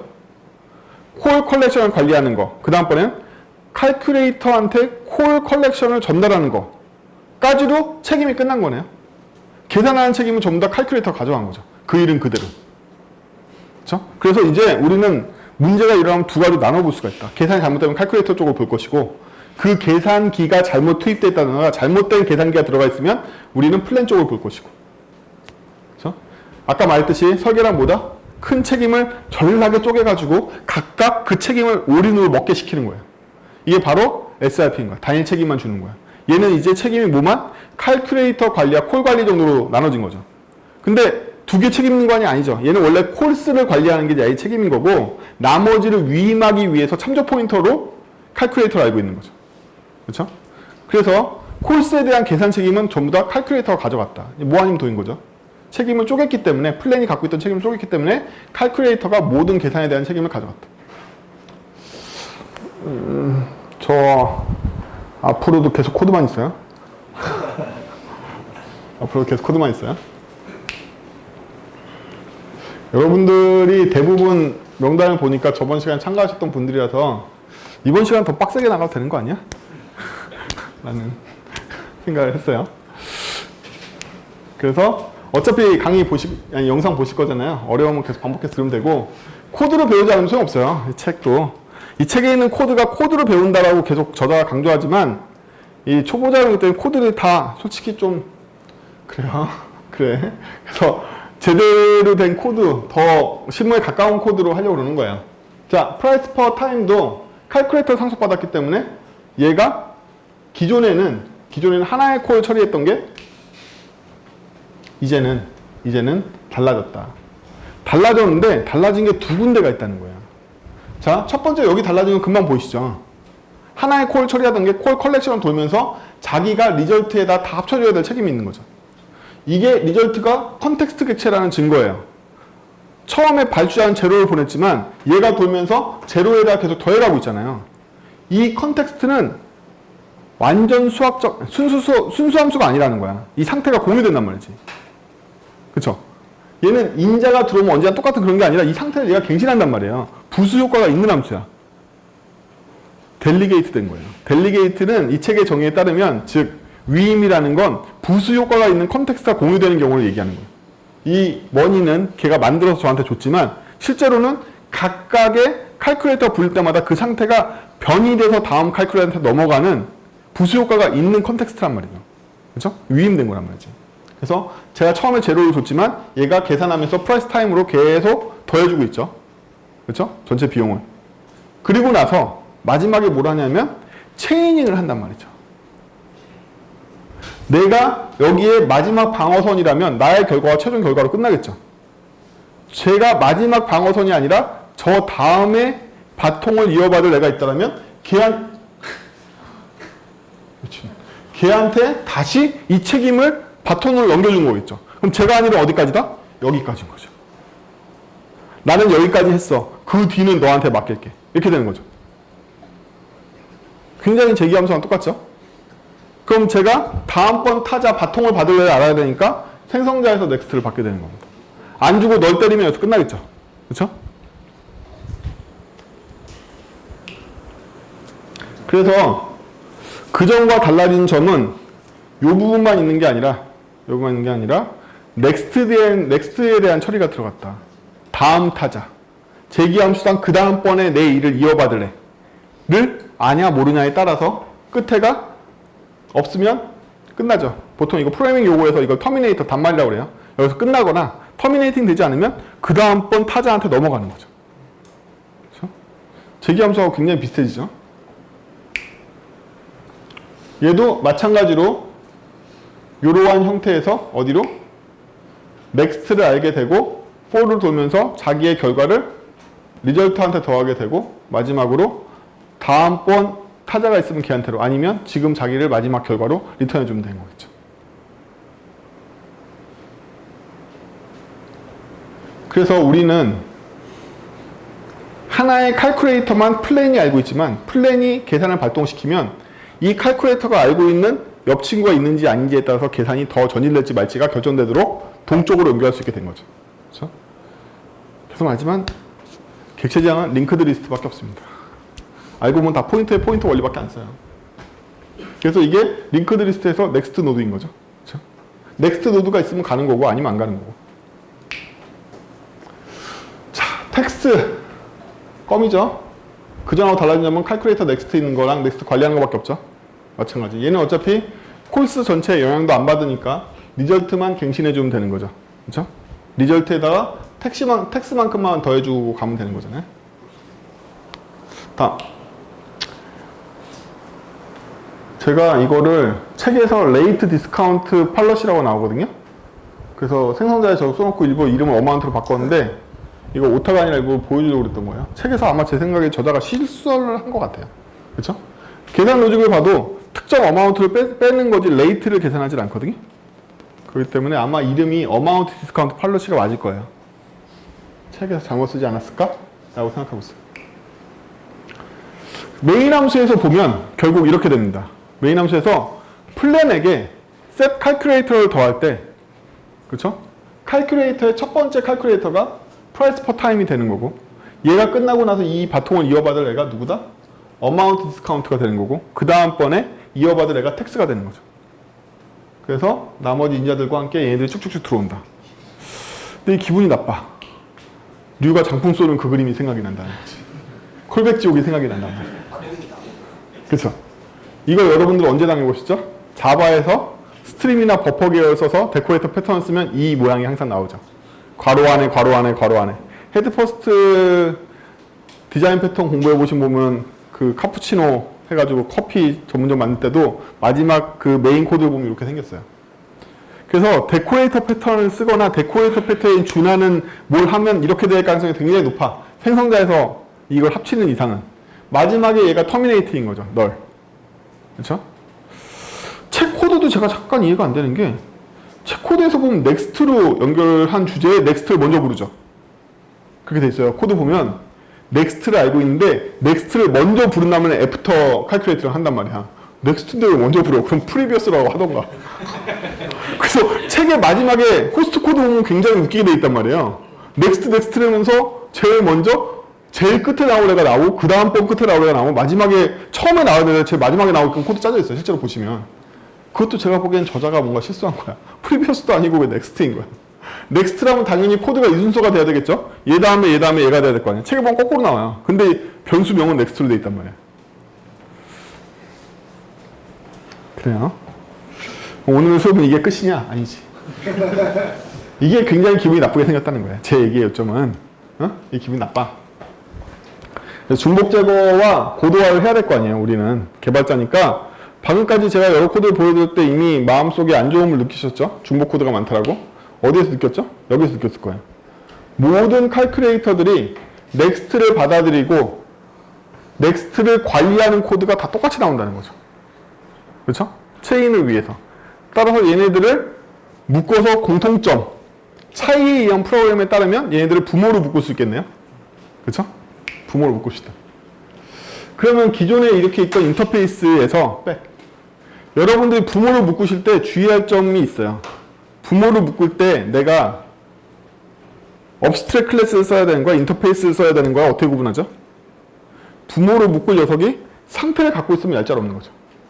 상태는 클래스만 가질 수 있으니까. 그쵸? 상태는 클래스만 가질 수 있기 때문에 이 상태가 없으면 여기서 구분할 수 없죠. 상태를 관여하는 이상은 업스트랙 클래스, 좋은 클래스 형식으로 짤 수밖에 없는 거죠. 그래서 우리는 이 인터페이스로부터 이러한 업스트랙 클래스를 추출할 수가 있을 거예요. 그래서 업스트랙 클래스에서는 넥스트를 넣어주면 넥스트가 생기고 아니면 안 넣어주는 거죠. 그럼 처음 값은 널이었다가 넣어주면 생기겠죠.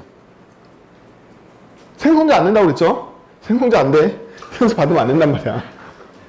좋은 부모 클래스는 생성자가 없다. 생성자 받으면 안 돼.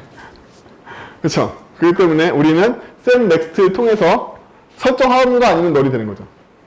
다음 두 번째 메소드인 calculate free를 얘가 먹는 거죠, 지금.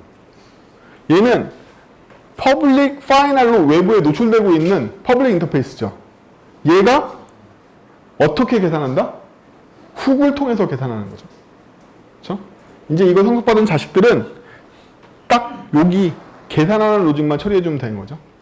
얘는 계산은 여기서 받고 이거 공통된 코드는 템플릿 메소드에서 처리해주고 있는 거죠. 그렇죠? 마찬가지로 좋은 부모의 책임을 다하고 있습니다. 상속받을 녀석을 위해서 생성자가 없고 퍼블릭 파이널 아니면 업스트랙 프로텍티드밖에 없죠. 그렇죠? 얘는 상속의 자격이 있어요. 그럼 이제 플랜은 코드가 바뀐 게 하나도 없죠. 똑같아요. 얘 입장에서는 칼큘레이터를 그냥 부르는 거고 칼큘레이터 이 메소드도 건재하고 있기 때문에 똑같습니다. 단지 셋 칼큘레이터를 통해서 칼큘레이터 가져오는 거 뭐 이 정도 바꾸는 거죠. 자, 그러면요 얘가 바뀌는 걸 보면요 기존에 있었던 코드가 다 없어졌죠. 기존에 뭐 있었는지 볼까요? 이런 거 있었단 말이에요. 칼큘레이터 넥스트 관리하는 거랑 넥스트 판별해가지고 처리해주는 거 이런 거 있었잖아요. 속성에 넥스트 있었고 지금은 다 없어지고 원래 칼큘레이터의 로직으로 돌아왔죠. 그렇죠? 순수하게 콜스를 계산해서 리절트를 갱신하는 것 외에는 모든 책임을 제하고 본인의 책임만 갖도록 바뀌었네요. 좋은 부모-자식 관계입니다. 이게. 그렇죠? 좋은 부모-자식 관계. 여기 나오는 상태는 다 지 거고 지가 변할 일 있으면 지만 변하겠지. 부모의 변화에 아무 상관없고 부모한테 제공해주는 서비스는 리절트를 갱신해주는 거 밖에 없는 거고. 그렇죠? 골방에 처박혀서 그림 자르기 그거 뭐 하는 거잖아요. 그렇죠? 이렇게 좋은 부모-자식 관계로 바꿨어요. 나머지들도 뻔하죠? 얘도 넥스트 부분 다 없어지고 순수하게 로직만 다시 남았고 나머지들도 다 로직만 남아서 다시 짧아졌죠. 그래서 어디로? 칼큘레이터 계층에서 공통된 점을 뽑아가지고 차이에 의한 프로그램을 통해서 업스트랙 레이어로 바꿨다. 예뻐진 것 같아. 그랬더니 코드가 이렇게 바뀝니다. 아까보다는 코드가 어떻게 바뀌었냐? 칼큘레이터에서 첫 번째 칼큘레이터를 받아들이겠죠. 그렇죠? 첫 번째 칼큘레이터가 price per time인데 얘 set next를 때릴 수 있죠. 그쵸? 왜냐면 얘가 calculator인데 calculator는 set next가 있으니까. set next를 때리면 set next의 결과가 this가 나오니까 또 calculator잖아요. calculator는 원래 set next가 있단 말이지. 그래서 다음에 다음을 설정해서 코드가 드디어 장풍에서 벗어났죠. 그쵸? 자바스크립트를 따지면 콜백 함수의 콜백 지옥이 뭘로? 프라미스 된 정도로 바뀐 정도라고 볼 수 있겠네요. 그렇죠? 그래서 이 방법을 사용하면 좋은데 아까보다 마음에 드는데 그렇죠? 이거보다 마음에 들잖아. 백 맞잖아. 그렇죠? 다시 얘보다는 얘를 뒤에 배치하든 앞에 배치하든 어차피 장풍이 나간단 말이에요. 그렇죠? 그래서 얘보다는 얘가 훨씬 더 낫다. 얘가 훨씬 난데 다음. 근데 우리가 방금 무슨 짓을 했죠? 상속을 사용했잖아요. 우리 지금 합성 배우는 거 아닌가? 상속이 나오면 무조건 합성을 바꿔.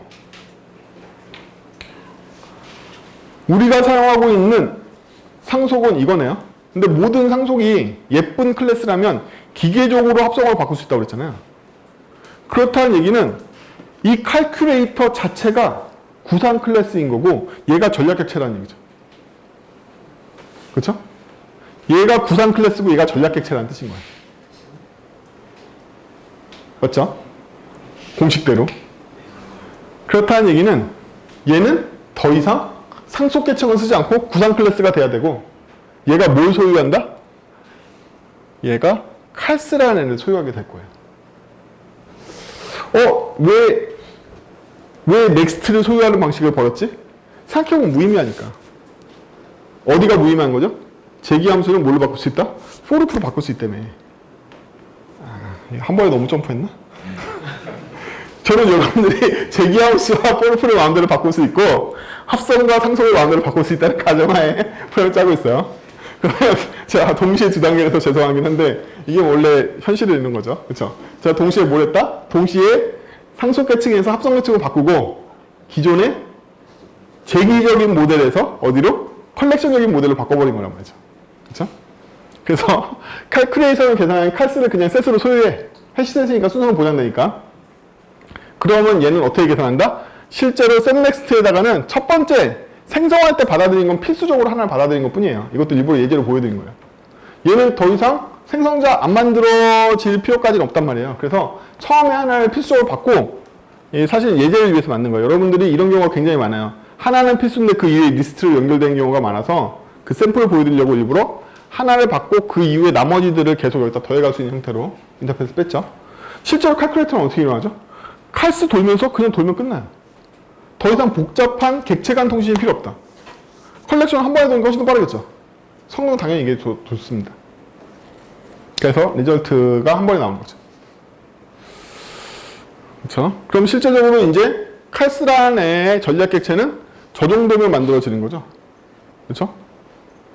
딱 저 정도만 외부 객체로 빼주면 됩니다. 이렇다 보니까 텍스도 임플리먼트 칼스 하면 이것만 해주면 되는 거죠. 아까랑 코드는 거의 대동소이하죠. 뭐 변했나? 안 변했을걸요? 아무것도. 마찬가지로 얘도 똑같죠, 코드. 네. 여러분들이 설계라는 건 코드의 배치 또는 인터페이스 포장지의 변화밖에 없단 말이죠. 원래 그 로직을 처리한 코드는 어디 가지 않아요. 이 코드는 원래 그렇게 처리하고 있는 이 코드는 알고리즘이기 때문에 변하지 않는다는 거예요. 우리가 하는 건 알고리즘의 코드를 어떻게 배치하거나 어떻게 껍데기를 씌워서 타입으로 만들어줄 건가의 문제인 거지. 설계라는 건 코드는 그러니까 계속 똑같은 거예요. 껍데기만 바뀌고 있는 거죠. 얘도 마찬가지. 똑같죠? 똑같아요. 하지만 이 코드는 이렇게 변했어요. 이 코드는요. 칼큘레이터가 뭘 소유하게 됐다? 전략 객체를 소유하는 코드로 바뀌게 됩니다. 칼큘레이터가 태어날 때 첫 번째 메인 전략을 받아들일 거고요. 그 이후에 제가 몇 개라도 전략을 추가할 수 있게 바뀔 거예요. 그쵸? 우리는 이제 더 이상 상속 모델을 이용해서 호스팅하지 않는다는 거야. 얘를 구상 클래스로 바꿔주고 이 구상 클래스가 뭘? 전략 객체들을 소유하는 모델로 다시 원래 플랜도 전략 객체로서 얘를 소유한 거잖아요. 근데 이 안에도 뭐가 있었다? 상속 계층이 있었단 말이지. 따라서 이 안도 다시 전략 객체로 바꿔주는 거죠. 그러니까 코드가 어땠다? 얘가 얘를 소유했는데 얘도 얘네들을 소유해. 이렇게 바뀌는 거죠. 그쵸? 2단 상속을 뭘로? 2단 합성으로 바꾼 거죠. 그럼 여기까지 오면 별 생각이 다 들어요. 아, 그러면 칼큘레이터도 단일 객체고 플랜도 단일 객체니까 칼큘레이터와 플랜을 합치는 게 좋지 않을까? 그냥 플랜이 칼스를 가져도 되는 거잖아. 그쵸? 이게 바로 설계상의 혼란인 거야. 합성과 상속을 반복해보면 내가 처음에 되게 명확했다고 생각하는 역할이 그렇지 않다는 걸 알게 돼요. 그럼 우리 여기서 의사결정을 하게 되겠죠? 저 플랜이라는 로직 안에 칼큘레이터 인터페이스 이거지. 이 기능을 플랜 안에 넣어야 될까요? 말아야 될까요? 이 의사결정을 하셔야 되는 거예요. 우리는 현재 지금 어차피 플랜이 단일한 칼큘레이터를 소유하게 되고 칼큘레이터가 다수의 칼스를 소유하게 되는 구조를 만들었는데 아니 얘도 단일하고 얘도 단일하면 DB로 보면 1대1이라는 비정규화 상태란 말이에요. 원래 1대1은 비정규화거든요. 합치면 되기 때문에. 그러면 현재 칼큘레이터와 플랜을 합쳐야 돼 말아야 돼 라는 문제가 생긴다는 거죠. 그 해법은 어디에 있다? 처음부터 칼큘레이터가 분리되어 있다는 점에서 이미 얻을 수가 있어요. 우리가 칼큘레이터를 분리할 만큼 확장성이 뛰어나야 된다면 칼큘레이터를 분리하는 거고 얘가 플랜에 강하게 바인딩 된다고 생각하면 어떻게 바인딩 된 거죠? 얘를 플랜에 넣으면 어떤 일이 생긴 걸까요? 모든 요금 제도는 계산기의 조합으로 일어나 라고 생각하시는 거잖아요. 그쵸? 그러면 계산기의 변화에는 이 두 개를 합쳐서 대응을 할 거예요. 그럼 뭐에 대응을 못하는 거예요? 아, 요금에 대한 계산 시스템이 아니라 너의 멤버 등급, 네가 임원인지 네가 직원인지도 다 영향을 받아 라고 생각하면 그 플랜을 더 이상 쓸 수 없게 된다. 하지만 우리가 칼큘레이터를 분리했다라면 플랜은 여전히 계산하는 전체 로직에 관여하지 않았으니까 멤버 등급별 분리라든지 콜스에 의존하지 않는 로직에도 대응할 수 있는 플랜이 되는 거죠. 설계의 설정은 거기서 일어난다는 거야. 우리가 처음에 칼큘레이터를 왜 분리했냐? 플랜에서 계산 로직을 완전히 분리하고 싶었기 때문인 거죠. 하지만 이제 와서 단일 계산 로직이, 콜에 대한 단일 계산 로직이 빠져나왔다고 안심하고 얘네들을 다시 플랜에 집어넣으면 플랜이 여전히 뭐에 개입하고 있다? 계산에 개입해. 어떤 식으로 개입한다? 아, 칼스라는 콜을 처리하는 형태의 계산기들이 합친 걸로만 난 요금을 계산할 거야 라는 정책에 개입하게 된다는 거야. 플랜이 그것마저도 개입하기 싫으면 칼큘레이터를 분리해놔야 되는 거죠. 설계는 이 모양이에요. 미묘하다. 하지만 의사결정은 명확해. 그리고 사람에 따라 틀리고 맞는 게 있는 게 아니야. 정확하게 맞고 틀린 게 있어요. 그 컨텍스트와 도메인을 주면 이건 맞는 거고 이건 틀린 거야. 여러분들 생각하시면 애매하지 않다는 거예요. 지금 제가 표현한 것처럼 굉장히 명확해. 이건 틀린 거고 이건 맞는 거란 말이에요. 정답이 있는 거예요. 보는 사람마다 애매하게 보이는 게 아니라 정답은 뭐였다? 플랜이 멤버십이나 콜의 로직에 관여하지 않는 계산기를 포함해서 하는 요금 계산도 이 플랜에 넣어야 돼 말아야 돼로 판정할 수 있다는 거지. 오직 콜스와 머니 리절트를 주면 되는 이 전략객체의 합으로만 나는 요금을 계산할 거야. 이러면 이거를 어디로? 플랜으로 옮겨도 돼. 그렇다면. 하지만 그게 아니라 멤버십이나 이 콜에 관여 없이 일어나는 요금 계산 로직도 플랜이 가두길 원해. 이러면 플랜은 이걸 가지면 안 되는 거죠. 그렇죠? 이 정확한 이름은 뭐죠? 칼큘레이터가 아니라 Calculated Base Calls인 거예요. 사실은 얘 진짜 이름은 이렇게 좋은 이름이 아니라 어떤 칼큘레이터였다? 콜에 기반한 칼큘레이팅을 하는 대행자인 거죠. 그렇죠? 왜냐하면 얘 로직은 오직 콜을 기반으로만 계산할 수 있으니까.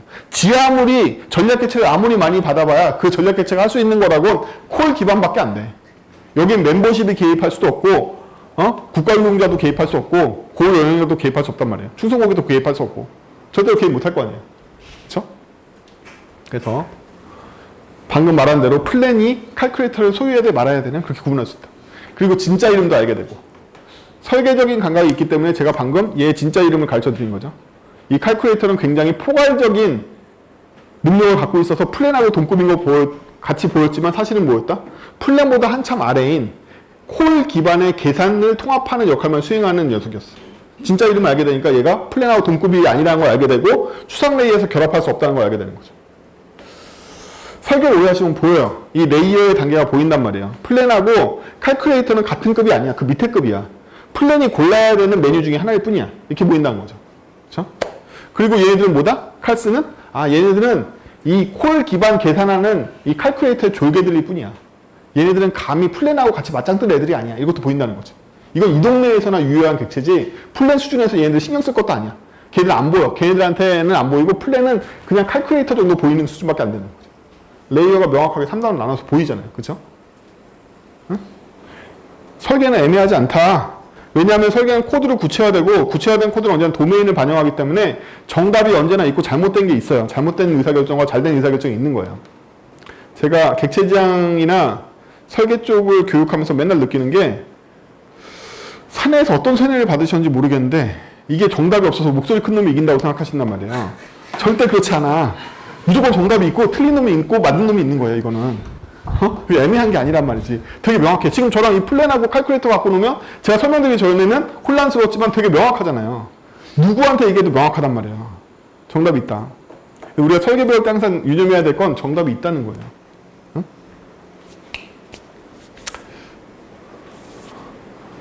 자, 이걸 통해서 우리가 메인을 구현하면 그래서 칼큘레이터가 플랜의 여러 가지 계획 중에 어떤 이게 실제는 일반 논사처럼 생겨서 그렇지 뭐였다? 콜 기반의 칼큘레이터한테 나의 요금을 전체적으로 위임한 거고 얘는 칼큘레이티드 베이스 콜이라는 녀석인데 걔가 콜에 따른 전략들 3개를 소유해가지고 처리를 해주고 있는 거죠. 따라서 얘 입장에서 이 차원에서 보면 콜 베이스의 칼큘레이터와 멤버 베이스의 칼큘레이터를 결합할 수도 있는 거고 뭐 여러 가지 결합할 수도 있겠죠. 그렇죠? 그래서 걔가 사용되는 클라이언트 측 코드를 보면 더욱더 계층이 잘 보여. 이 계층이 3단이 맞냐는 거야. 이 3단이 맞냐는 거야. 맞으면 맞는 거야. 틀리면 틀린 거고. 그러면 여러분들이 가장 많이 현혹되는 게 뭐냐면 이름이에요. 플랜? 칼큘레이터? 칼큘레이터면 충분히 추상화가 이 정도 레벨이 되는 이름인 것 같아. 그럼 여러분은 무조건 뭐 의심하시냐면 얘가 그런 자격이 있나? 이렇게 좋은 이름을 가져야 될 자격이 있나? 이렇게 생각하시는 거예요. 제가 항상 말씀드리지만 여러분들의 회사에서의 위치는 몇몇 사람을 제외하면 저렇게 좋은 이름의 클래스를 만들 수 있는 자격이 없어요. 제가 알기로는. 연락 길고 뭔가 수식어가 많이 붙은 클래스밖에 못 만들어. 근데 내가 갑자기 칼큘레이터 하는 걸 만들었어. 내가 정말 이래도 되나? 이렇게 생각해보시면 잘못 만들었을 거야. 보통 이 정도만 해도 훌륭한 사람이란 말이지. 회사에서. 이 정도만 해도 훌륭한 사람이야. 보통 이 뒤에 한 더 붙어야 돼. 여러분들 같네요. 그렇죠? 이 정도 이름을 쓸 수 있다. 이건 거의 뭐 팀장 아닌 실장이죠. 그렇죠? 팀장 아닌 실장입니다. 진짜요. 웃자고 하는 얘기가 아니라 진짜예요. 이 정도 이름은 그냥 자기 직급을 두드려봐. 내가 팀장급인가? 생각해보시면 돼요.